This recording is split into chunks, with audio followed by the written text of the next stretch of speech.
Hello every students, তোমরা সবাই কেমন আছো? আশা করি খুব ভালো আছো। কেএম কিউসির তরফ থেকে সবাইকে আবার স্বাগত। আজকে তোমাদের যে ক্লাসটা করাবো সেটা হচ্ছে কোনো একটা ইউনিট কোর্সের ক্ষেত্রে তার ফাঁকা সংখ্যা নির্ণয় করা। আমরা আগের ক্লাসে দেখে এসেছিলাম যে কোনো একটা ইউনিট সেলের ক্ষেত্রে সিম্পল বলো বা এফসিসির ক্ষেত্রে বলো বিসিসির ক্ষেত্রে তাদের কণার সংখ্যা বের করেছিলাম আমরা। প্যাকিং এফিসিয়েন্সি থেকে দেখেছিলাম আমরা কি না তাদের কণা থাকে এবং কিছু কিছু কণা মিসিং থাকে। অর্থাৎ আমি বলেছিলাম তোমাদের যে কণাগুলো কিন্তু অধিকৃত থাকে আর মিনিমাম অ্যামাউন্ট অফ কণাগুলো কি থাকে, মিসিং থাকে, তাই না? তো চলো আজকে আমি আগের ক্লাসে পড়িয়েছিলাম যে টেট্রাহেড্রা আর হচ্ছে অক্টাহেড্রা, অর্থাৎ চতুস্তলকীয় ফাঁকা আর অষ্টতলকীয় ফাঁকা, এই দুটো ফাঁকার সংখ্যা আমরা আজকে বের করব এবং এই অষ্টতলকীয় ফাঁকা বা চতুস্তলকীয় ফাঁকা কাকে বলে সেটাও কিন্তু আমি এই ক্লাস ভিডিওতে তোমাদের বলবো। তো আর দেরি কেন, চলো আমরা ক্লাস শুরু করি। আবার বলছি, যারা এখনো সাবস্ক্রাইব করোনি এই চ্যানেলটাকে প্লিজ তোমরা সাবস্ক্রাইব করে নাও এবং বেল আইকনটাকে অন করে রাখো যাতে এই রকম ইম্পর্টেন্ট ভিডিও তোমাদের কাছে আগে পৌঁছে যাবে। তো চলো আমি আর দেরি করছি না, ক্লাস শুরু করছি। দেখো তাহলে আমরা আজকে পড়বো কি বলে এলাম আমি, যে ফাঁকা স্থান বা হোল কোথায় না কোন একটা ক্লাসে গঠন স্ট্রাকচার থাকে তাদের মধ্যে কতগুলো কণা থাকে না বা কতগুলো কণা দ্বারা অধিকৃত থাকে সেগুলো কিন্তু আমরা প্যাকিং এফিসিয়েন্সি দিয়ে কিন্তু আমরা বের করে এসেছি। সেই ক্লাস ভিডিওগুলো যারা এখনো দেখোনি আমার ভিডিও ডেসক্রিপশনে কিন্তু লিঙ্কটা পেয়ে যাবে। দেখো তাহলে হোল বা ফাঁকা স্থান কাকে বলবো আমরা। দেখো বিভিন্ন কণাগুলো যখন আমরা পরপর সাজিয়েছিলাম, সাজানোর পরও কিছু কিছু জায়গায় কণাগুলো মিসিং ছিল, অর্থাৎ গঠনকারী কণাগুলো কিন্তু অনধিকৃত থাকে, অর্থাৎ কণা মিসিং থাকে, তাকেই আমরা কি বলবো, ফাঁকা স্থান বা হোল বলবো। এছাড়া একটা নাম বলবো কি না আন্তঃস্থানিক স্থল বা ইন্টারস্টিডিশিয়াল সিটেজ বলবো আমরা। বুঝতে পারলাম কি বলছি? তাহলে গঠনকারী কণাগুলো বিনষ্ট হওয়া সত্ত্বেও কোনো একটা কেলাস জালকে যে স্থানগুলো গঠনকারী কণাগুলো অনধিকৃত থাকে, অর্থাৎ কণাগুলো দ্বারা মিসিং থাকে, তাদেরকেই আমরা কি বলবো না ফাঁকা স্থান বা হোল বলবো। আমরা দেখে এসেছিলাম যে ফাঁকা স্থানের ক্ষেত্রে যেটা অবনমিত অংশের উপর একটা স্ট্রাকচার আমি স্থাপন করেছিলাম, ক্লিয়ার?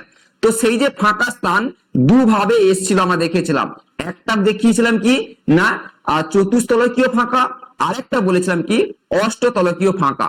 বুঝতে পারলাম কি বলছি? তো আজকে এই চতুস্তলিকীয় ফাঁকা আর অষ্টতলিকীয় ফাঁকা নিয়ে আমি আলোচনা করব এবং এদের ফাঁকার সংখ্যা কিন্তু আমি আজকে নির্ণয় করে দেখাবো তোমাদের। হেক্সাগোনাল বা ঘনকাকার যে কোনো ঘন সন্নিবেশে একক কোষের ক্ষেত্রে কথাকে না 26% কণা কিন্তু মিসিং থাকে। বুঝতে পারলাম কি বলছি? আমরা দেখে এসলাম প্যাকিং এফিসিয়েন্সির ক্ষেত্রে যে কণার সংখ্যা, যে মিসিং কণার সংখ্যা কিন্তু পরিমাণটা কম। কত না সেটা আমরা ভাববো 26% কণা কি থাকে না ফাঁকা অবস্থায় থাকে স্থানগুলো গঠনকারী কণাগুলো দ্বারা। বুঝতে পারলাম কি বলছি, হ্যাঁ কি না? তাহলে আবার বলে দিচ্ছি যে ফাঁকা স্থান বা হোল কি, যে গঠনকারী কণাগুলো বিনষ্ট হওয়া সত্ত্বেও কোনো কেলাস জালকের যে স্থানগুলি কণাগুলো দ্বারা অধিকৃত থাকে, অর্থাৎ সেই কণাগুলো কি হবে না অনধিকৃত থাকবে, অর্থাৎ মিসিং থাকবে, তাদেরকে আমরা কি বলবো, ফাঁকা স্থান বা হোল বলবো। বুঝতে পারলাম কি বলছি? তাহলে কণাগুলো বিনষ্ট থাকা সত্ত্বেও কেলাস জালকের মধ্যে গঠনকারী কণাগুলো কি থাকে, অনধিকৃত থাকে, অর্থাৎ মিসিং থাকে, সেই যে মিসিং গুলোকে আমরা কি বলবো, ফাঁকা স্থান বলবো, যেটাকে আমরা কি বলবো, হোল বলবো। বুঝতে পারলাম, হ্যাঁ কি না? বা আন্তঃস্থানিক কি বলবো আমরা, স্থল বলবো। বুঝতে পারলাম কি বলছি? ক্লিয়ার সবাই, হ্যাঁ কি না? তো চলো আমি এই ফাঁকা স্থান বা হোল আমরা দুটি ভাগে পেয়েছিলাম। কি কি পেয়েছিলাম আমরা না, একটা হচ্ছে টেট্রাহেড্রা, এক বলবো আমরা কি টেট্রাহেড্রাল ভয়েড, যেটাকে আমরা কি বলবো না চতুস্তলকীয় ফাঁকা সংখ্যা, চতুস্তলকীয় ফাঁকা সংখ্যা বলবো আমরা। আর একটা বলেছিলাম আমি অষ্টতলকীয় বা অক্টাহেড্রাল ভয়েড বলবো আমরা। কি বলবো, অক্টাহেড্রাল ভয়েড বা অষ্টতলকীয় ফাঁকা সংখ্যা, অষ্টতলকীয় ফাঁকা সংখ্যা বলবো আমরা। বুঝতে পারলাম কি বলছি? তাহলে এই দুটো নিয়ে আমরা কিন্তু আজকে আলোচনা করব। বুঝতে পারলাম কি বলছি? চলো, চতুস্তলকীয় ফাঁকা কাকে বলবো আমরা? চলো আমি বলছি। দেখো, চতুস্তলকীয় ফাঁকার কথা হচ্ছে আমরা যখন স্ট্রাকচার গুলোকে 3 ডাইমেনশনাল ভাবে সাজিয়েছিলাম, এরপর বি বা এ স্ট্রাকচারকে সাজিয়েছিলাম 1 ডাইমেনশনাল ভাবে, এ বি বা এ বি সি, এরকম পরপর সাজালে সেখানে দু ধরনের আমরা কিন্তু স্ট্রাকচার পেয়েছিলাম, একটা হচ্ছে চতুস্তলকীয় আর একটা হচ্ছে অষ্টতলকীয়। ঠিক আছে? তাহলে কণাগুলোকে যদি কেলাস জালকে এমন ভাবে সাজাবো যেখানে ফাঁকা স্থান চতুস্তলকীয় ভাবে বিন্যস্ত করে, অর্থাৎ কি করে না ওই ফাঁকা স্থান বা হোলটা নিকটবর্তী 4টি কণা দ্বারা কি থাকে, অধিকৃত থাকে বা পরিবৃত থাকে, তাকেই আমরা কি বলবো, চতুস্তলকীয় ফাঁকা। তাহলে যেখানে যে কেলাসে যে ফাঁকা স্থানটা সৃষ্টি হবে সেই ফাঁকা স্থান সে নিকটবর্তী কি করবে না 4টা কণা দ্বারা অধিকৃত থাকে, তাকেই আমরা কি বলবো, চতুস্তলকীয় ফাঁকা। যেমন দেখতে পাচ্ছ এটা স্ট্রাকচার দিয়েছি, দেখো ধরো এটা একটা আমি এ একটা সিরিজ রেখেছি, এর উপর এটাকে আমি একটা বি একটা সিরিজ দিয়েছি। বুঝতে পারলাম কি বলছি? তাহলে দেখো এই মাঝখানে একটা আমি ফাঁকা স্থান পেয়েছিলাম, এইটাকেই আমরা কি বলেছিলাম না চতুস্তলকীয় ফাঁকা বলেছিলাম। কি মনে পড়ছে? হ্যাঁ কি না? দেখো তাহলে এই যে স্ট্রাকচার এর উপর বি স্থাপন করেছি, তাহলে দেখতে পাচ্ছ এইটাকে আমরা কি বলবো, হোল বলবো। এই হোলটাকে আমরা কি বলবো না টেট্রাহেড্রা ভয়েড বলবো আমরা, তাই না? তাই দেখতে পাচ্ছি নিচের লেয়ারে যে স্ট্রাকচারটা আছে তার ঠিক মাঝ বরাবর, যেটা অবনমিত অংশ বলেছিলাম এই অংশটাকে, তার ঠিক মাঝের উপর অপর একটা স্ট্রাকচার স্থাপন করব। তাহলে আমরা যদি নর্মাল একটা স্ট্রাকচার ড্র করি তাহলে আমরা দেখতে পাবো যে এইরকম ধরনের একটা স্ট্রাকচার পাবো, আমরা এইরকম ধরনের একটা কি পাবো, স্ট্রাকচার পাবো। হ্যাঁ কি না? আর উপরে একটা আছে নিশ্চয়ই, এরকম ধরনের একটা স্ট্রাকচার পাবো। তাহলে এই যে মাঝ বরাবর এখানে সেটা কি থাকবে না হোল থাকবে। বুঝতে পারলাম কি বলছি? তাহলে এই হোল সংখ্যা আমরা কিভাবে বের করলাম বা কিভাবে বের করব আমরা, সেটা কিন্তু আমি নেক্সট স্লাইডে যাব। আমি তার আগে বুঝতে পারলে কি বললাম, কোনটাকে আমি টেট্রাহেড্রা বলছি। আমি দেখো এই স্ট্রাকচার উপর অপর একটা স্ট্রাকচার যদি বসাই, ধরো আমি নর্মাল এই স্ট্রাকচারটাকে ধরলাম, এই যে ইয়েলো কালার যে গোল সার্কেল আছে তার উপর আমি অপর আবার তিনটা একটা স্ট্রাকচার আমি স্থাপন করব। দেখো এইভাবে একটা স্থাপন করলাম, এইভাবে একটা স্থাপন করলাম, এইভাবে স্থাপন করলাম, তাহলে এই মিডিল বরাবর দেখো একটা হোল পেয়েছিলাম, সেটাকেও আমরা কিন্তু টেট্রাহেড্রা ভয়েড বলবো। বুঝতে পারলাম কি বলছি? তাহলে টেট্রাহেড্রা ভয়েডটা বুঝতে পেরেছো? তাহলে যে ফাঁকা স্থানটা কেলাস গঠনকারী যে ফাঁকা স্থানটা ছিল, ওই ফাঁকা স্থানটা কি করছে না নিকটবর্তী 4টি কণা দ্বারা কিন্তু অধিকৃত থাকে বা পরিবৃত থাকে, তাকেই আমরা কি বলবো, চতুস্তলিকীয় ফাঁকা বলবো আমরা। দেখতে পাচ্ছ যে এর উপর বি বসালে এই ফাঁকা স্থানটা, এই উপরে একটা কণা আছে আর 3টা কণা, তাহলে টোটাল কটা কণা, 4টা কণা, তাহলে এই 4টা কণাকে অধিকৃত আছে, তাকেই আমরা কি বলবো, চতুস্তলিকীয় ফাঁকা বলবো আমরা। চলো এদের ক্ষেত্রে আমরা কণার সংখ্যা বের করে নিই। দেখো এই চতুস্তলিকীয় ফাঁকার সংখ্যা আমরা বের করব। বুঝতে পারলাম কি বলছি? কিভাবে বের করবো? দেখো না এইটা আমরা ফাঁকা স্থান পেয়েছিলাম, আমি এখনই বলে এলাম। হ্যাঁ কি না? তাহলে ভাবো এই যে স্ট্রাকচারটা আছে, 3টা যে স্ট্রাকচার আছে, সলিড যে কালার দেওয়া আছে আর উপরে একটা সার্কেল দেওয়া আছে, যেটাকে আমরা গোলক ধরবো, সমপরিমাণ গোলক ধরবো আমরা। সেটা কি আছে না যে হোলটা আছে, হোলের উপরে আছে, মানে উপর একটা লেয়ার বলবো আমরা। তাহলে আমি এখন একটা স্ট্রাকচার ড্র করছিলাম, যে একটা নর্মাল স্ট্রাকচার আছে, যদি এই স্ট্রাকচার ধরলাম, এই ইয়েলো কালার স্ট্রাকচারটা, এইটাকে ভাবো, তাহলে এর উপরে ধরো আমি আবার এরকম এ স্ট্রাকচারটাকে বসাবো। ধরো এটা এ ছিল, এটা ধরো বি ছিল ইয়েলো কালারটা, তাহলে আমি এটা বি লিখলাম। ওকে, বির উপর আমি আবার কি করব, এ স্ট্রাকচারটাকে আবার আমি ড্র করব, বা এ স্ট্রাকচারের কণাগুলোকে আমি কি করব, বসাবো। বুঝতে পারছি কি বলছি? দেখো এ স্ট্রাকচার গুলোকে আমি বসালাম। বুঝতে পারলাম কি বলছি?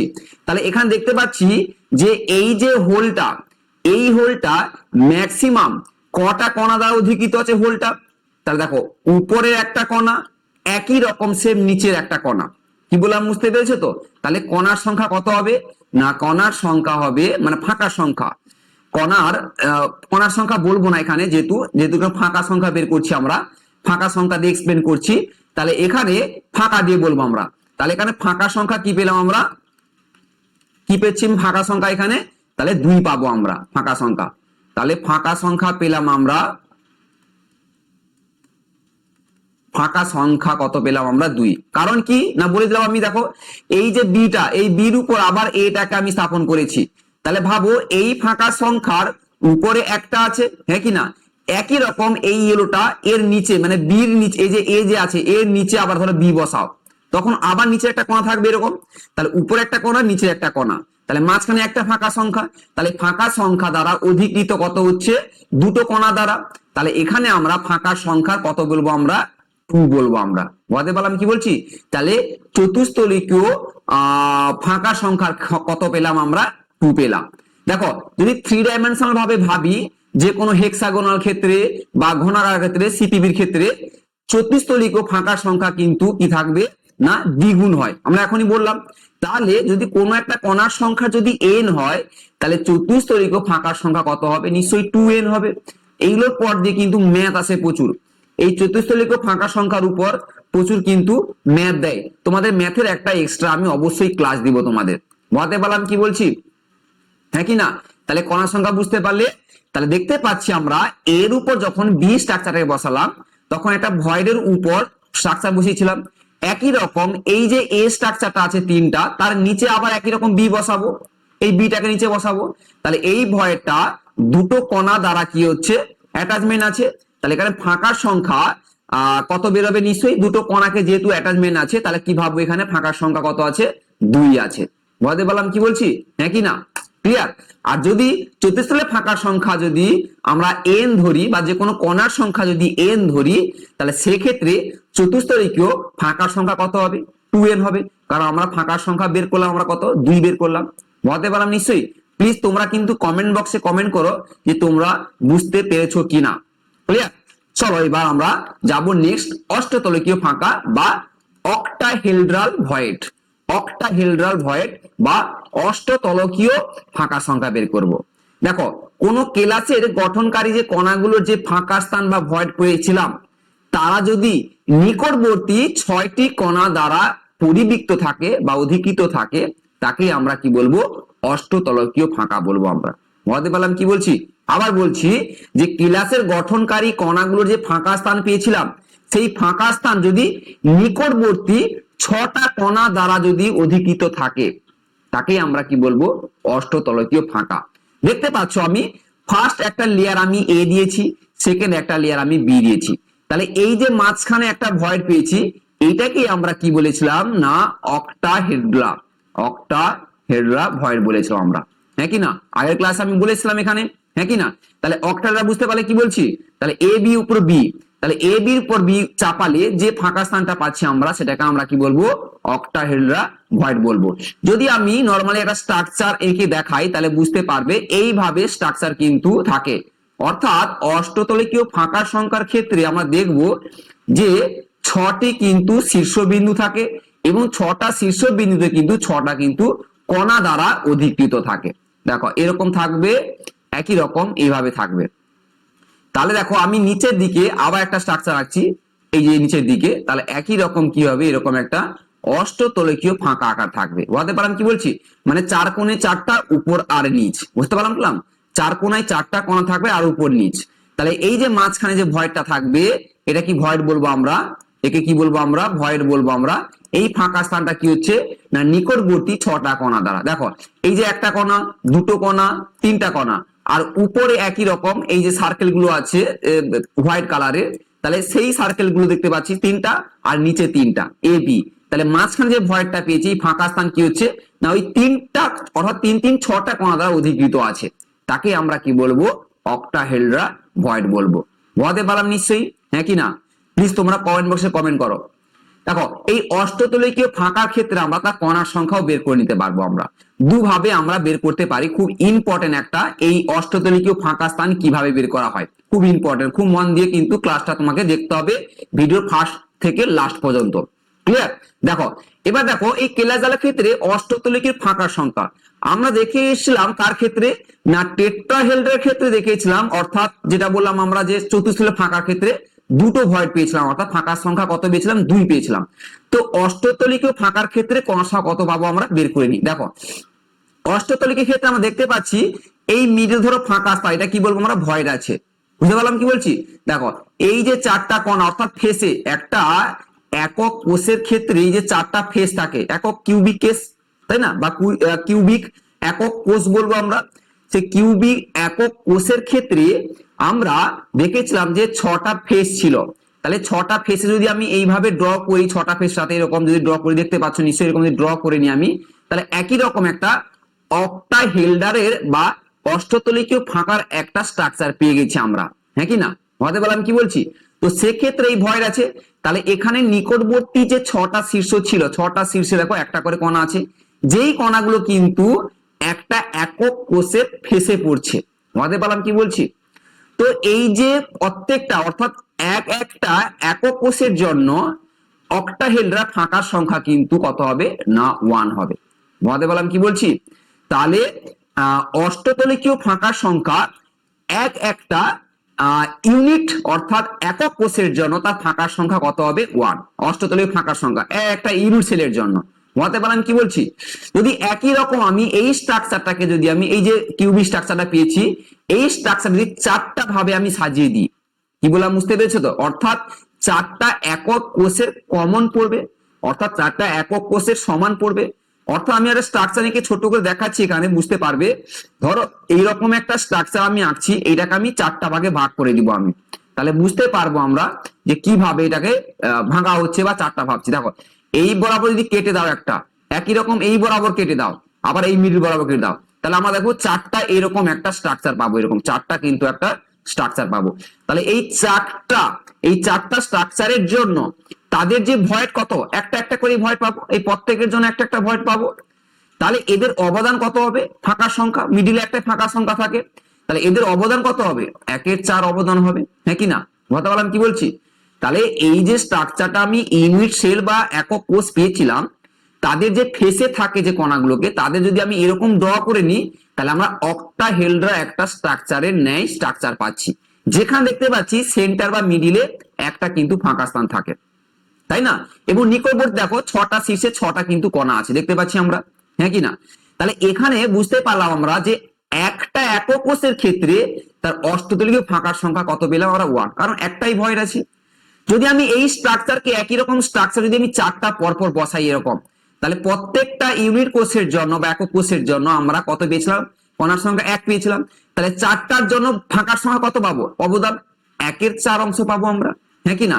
তো এরকম চারটার জন্য আমরা তার পাশাপাশি কটা স্ট্রাকচার থাকবে, তিনটা থাকবে, হ্যাঁ কিনা? একটার জন্য যদি 1/4 হয় তাহলে আর তিনটা থাকবে, তাহলে তিনটার জন্য কি হবে, তাহলে 4 3 12, তাহলে 12টা কণা থাকবে, তাহলে ইন্টু 12 করব, তাহলে কত হচ্ছে এখানে 4 দিয়ে কাটলে 4 3 12, তাহলে কত হচ্ছে 3 পাচ্ছি। বুঝতে পারলাম কি বলছি?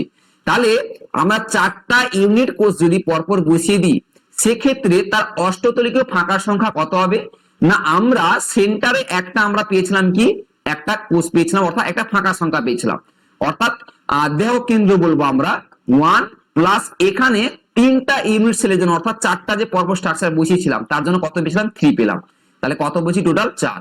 তাহলে ঘন সন্ধি বৈশিষ্ট্য যে কোনো অষ্টতলীয় ফাঁকার সংখ্যা কত হবে, 4 হবে। কি বললাম বুঝতে পেরেছো? যদি এটাকে আমরা একটা ইউনিট কথা ভাবে বা একটা ইউনিট কোষের ক্ষেত্রে ভাবি, সেক্ষেত্রে কিন্তু তার ফাঁকার সংখ্যা 1 হবে। আর যদি চারটা এরকম স্ট্রাকচার কথা ভাবি আমরা, সেক্ষেত্রে ফাঁকার সংখ্যা অষ্টতলীয় ভাবে কত হবে, ভরের সংখ্যা 4 হবে। বুঝতে পারলাম? এবার আমি এখানে একটা খুব ইম্পর্টেন্ট আর একটা স্ট্রাকচার দিয়ে রেখেছি, দেখতে পাচ্ছ নিশ্চয়ই। দেখো এখানে আমি edge centre, EDG, edge centre, edge কথা অর্থ দেখো এই যে এজ, এটাকে এজ বলবো আমরা, এই যে এজ গুলো কি বলে, এগুলোকে আমরা এজ বলবো, মানে ধার। একটা যে ইউনিট সেলের ক্ষেত্রে যে বাহু ছিল তাটাকে ধার বলবো আমরা। তাহলে এই ধারের ক্ষেত্রে কণার সংখ্যা কত হবে, কি বললাম বুঝতে পেরেছো? পুরো সেম টু সেম যে ব্যাখ্যাটা আমি এখানে দিলাম পুরো সেম, দেখো সেই ব্যাখ্যাটা আমি এভাবেই দিচ্ছি আবার। দেখো তাহলে ভাবো এইটাকে ফাঁকা সংখ্যা, হ্যাঁ কি না? এবার ভাবো এই যে ফেসটা আছে, এই যে ফেসটা দেখতে পাচ্ছ, এই ফেসের এখানে একটা কণা আছে, আর এই যে ফেসটা আছে, এই যে নিচের ফেসটা, এই ফেসে একটা কণা আছে। আর ভাবো অপর দিকে এরকম চারটা আমি বসাই, এ পাশে একটা বসালাম, এ পাশে বসালাম, এ পাশে একটা বসালাম, তাহলে চারটার জন্য তাদের ফেসে একটা করে পাবো। তাহলে এই জন্য বলেছিলাম যে এই সেন্টারের জন্য একই রকম আমরা যে একটা যেহেতু ভয়েড পাচ্ছি আমরা যে কোনো সেন্টার ক্ষেত্রে, অক্টাহেড্রার ক্ষেত্রে, তাহলে 1 পেয়েছিলাম। এরকম চারটা সংখ্যা যদি বসাই আমরা, বা চারটা যদি ইউনিট কোষ বসাই, তাহলে সেক্ষেত্রে কত হবে অবদান 1/4। এরকম কটা কণা পাবো, 4 3 12টা কণা পাবো আমরা। তাহলে একই রকম কত পাচ্ছি, 3 পাচ্ছি। তাহলে 3 + 1 এজের ক্ষেত্রেও আমরা কত পেলাম না 4। তাহলে অক্টাহেড্রা চতুস্তলিকীয় ফাঁকার সংখ্যা কত পেলাম আমরা 4 পেলাম। বুঝতে পেলাম কি বলছি, ক্লিয়ার ভাবে বুঝতে পেরেছো? আমি আর একবার জাস্ট সিম্পল করে বলে দিচ্ছি। আমি যদি একটা ইউনিট সেল ভাবি এবং ইউনিট সেলে 6টা ফেসে 6টা ফেস থাকে, ফেসে কণাগুলো থাকে এবং মাঝখানে একটা ভয়েড থাকে, তাই না? তো এইটাকে যদি আমি এইভাবে ড্র করে নিই তখন তারা আমরা কি পাচ্ছি, এটা অষ্টতলিকীয় স্ট্রাকচার একটা ফরম্যাট পাচ্ছি। তার মানে মাঝখানে একটা ফাঁকা স্থান আছে। তাহলে আমরা একটা ইউনিক কোষের ক্ষেত্রে অষ্টতলিকীয় ফাঁকার সংখ্যা কত পাবো আমরা, 1 পাবো আমরা। একই রকম এই স্ট্রাকচার যদি 4টা আমি পরপর সাজিয়ে নিই বা 4টা বসিয়ে নিই, তাহলে 4টার জন্য অবদান কত হবে, 1/4 হবে একটা ফাঁকার সংখ্যার জন্য। এরকম 4টা স্ট্রাকচারের জন্য কটা কোণা থাকবে, নিশ্চয়ই 4 3 12টা কোণা থাকবে। তাহলে এখানে কত পাচ্ছি, 3টা পাচ্ছি আমরা। তাহলে যদি ক্যালকুলেশন করি 3 পাচ্ছি। তাহলে এখানে আমরা ছিল 1 + 3 সমান কত পাচ্ছি আমরা এখান থেকে, তাহলে যে 3 + 1 সমান হচ্ছে 4। তাহলে টোটাল অষ্টতলকীয় ফাঁকার সংখ্যার ক্ষেত্রে আমরা কণার সংখ্যা পেলাম 4। যদি আমরা ঘন শ্রেণী বিশিষ্ট যে কোনো ইউনিট সেলের ক্ষেত্রে ভাবি আমরা, আর একটা ইউনিট সেলের ক্ষেত্রে অষ্টতল ফাঁকার সংখ্যা কত পাবো আমরা, 1 পাবো। বুঝতে পারলাম? চলো নেক্সট স্লাইডে আমরা দেখো এই অষ্টতলকীয় ফাঁকা স্থান বা অক্টাহেড্রার ক্ষেত্রে আমরা যে ইনফরমেশন গুলো পেলাম সেগুলো একটু জাস্ট শর্ট করে বলে দিচ্ছি। তাহলে আমরা টেট্রাহেড্রার ক্ষেত্রে কণার সংখ্যা অর্থাৎ ফাঁকার সংখ্যা পেয়েছিলাম আমরা কত না 2 পেয়েছিলাম। আর পৃষ্ঠকেন্দ্রিক ঘনাকার একক কোষের ক্ষেত্রে কণার সংখ্যা কত ছিল, 4 ছিল, হ্যাঁ কিনা দেখিলাম এখনই। তাহলে এই ধরনের প্রতিটি অষ্টতলীয় ফাঁকার সংখ্যা কিন্তু 1 থাকবে। এখনই বললাম যে একটা ইউনিট সেলের জন্য একটা থাকবে।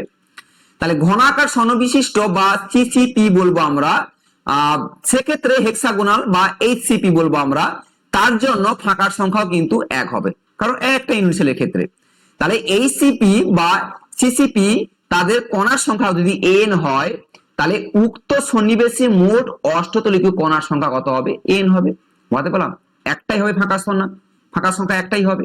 কিন্তু পৃষ্ঠকেন্দ্রিক ক্ষেত্রে যদি আমি ঘনাকার একক কোষ ধরি, মানে 4টাকে যদি পরপর সাজাই, সেক্ষেত্রে তার কণার সংখ্যা কত পাবো আমরা, 4 পারবো। বুঝতে পারলাম কি বলছি, হ্যাঁ কিনা? প্লিজ তোমরা কিন্তু কমেন্ট বক্সে কিন্তু কমেন্ট করো তোমরা বুঝতে পারছো কিনা। আর যদি তোমরা সাবস্ক্রাইব করে না থাকো, প্লিজ তোমরা সাবস্ক্রাইব করে নাও। এরকম ইম্পর্টেন্ট ভিডিও কিন্তু তোমাদের কাছে আগে পৌঁছে দিব আমি। বুঝতে পারলাম কি বলছি? চলো আজকে কিন্তু এই অষ্টতলীয় ফাঁকা বা টেট্রাহেড্রা ফাঁকার সংখ্যা আমরা জানলাম। নেক্সট ক্লাসে আমরা কিছু ম্যাথ নিয়ে আমরা আলোচনা করব। এই উপর কিন্তু প্রচুর ম্যাথ থাকে, তো এই ম্যাথের আমি একটা এক্সট্রা ক্লাস দিব। পুরো ক্লাসটাই কিন্তু শুধু ম্যাথ থাকবে তোমাদের জন্য, যেখানে নিট বা জেইর জন্য খুব ইম্পর্টেন্ট এবং এইচএস যারা দিচ্ছ তাদের জন্য কিন্তু খুব ইম্পর্টেন্ট একটা ম্যাথের আমি ক্লাস নিয়ে আসবো। বুঝতে পারলাম কি বলছি? চলো আজকে এই পর্যন্ত থাকলো, নেক্সট ক্লাস আবার তোমাদের সাথে দেখা হচ্ছে।